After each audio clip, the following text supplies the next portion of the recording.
Hi guys, welcome to tutorial 2, video 2.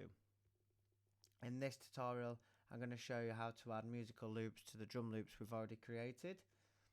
First thing we want to do is though just explain a little bit about music theory.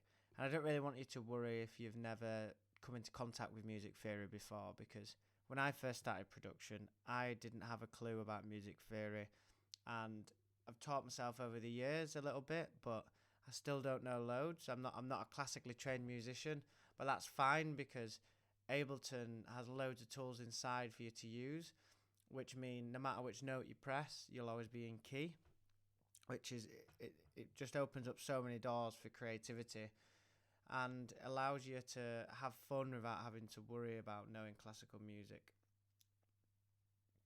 So what I mean by a music key is music is played in a particular tonality or key.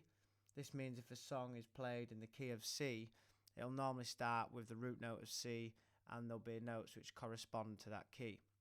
Now, the reason why this is important regarding this lesson is because some of the samples we'll be using are in certain keys. So we want to match the key with of one music element with another musical element.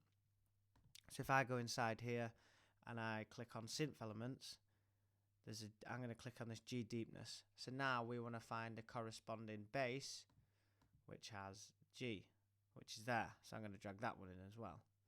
Now at the top as well, I haven't named any of these audio tracks. It'd be quite good for us now to name it while we're adding more in, so it doesn't get messy.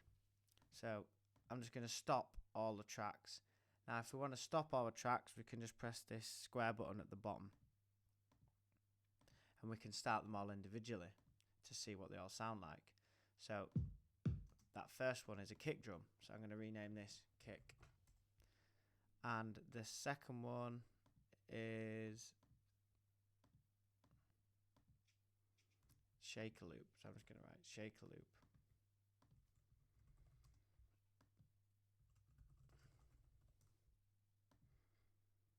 And then the third one, clap, so I'm going to name that clap. And then the fourth one is, sorry, I've just deleted a track by accident. If you ever delete a track, if you press Command and Z, or again on Windows, if you press Control and Z, that'll undo. So I'm just going to rename this open hi-hat.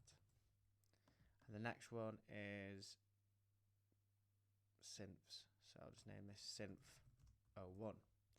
And the last one is bass. So I'm going to start with a synth and bass this time. And this is the fun thing about Ableton, is when you throw in loops you can start playing about with them. So now I'm going to add the bass in. Again, I'm just going to turn them down because they're very loud.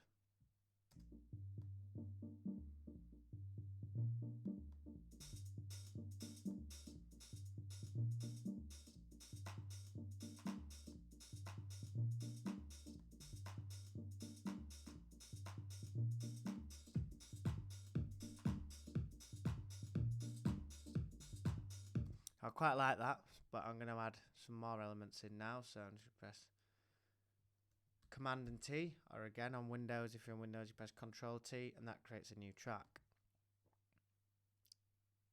Now I'm just going to find another G sample. Let's have a look in this synth. This one. So I'm going to add this one in.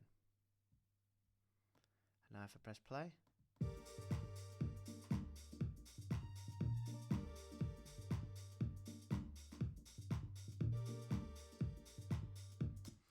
now what I'd like you to do is go inside and play about with these loops and just have a little play about stopping and starting the loops and just making a bit of a musical idea yourself.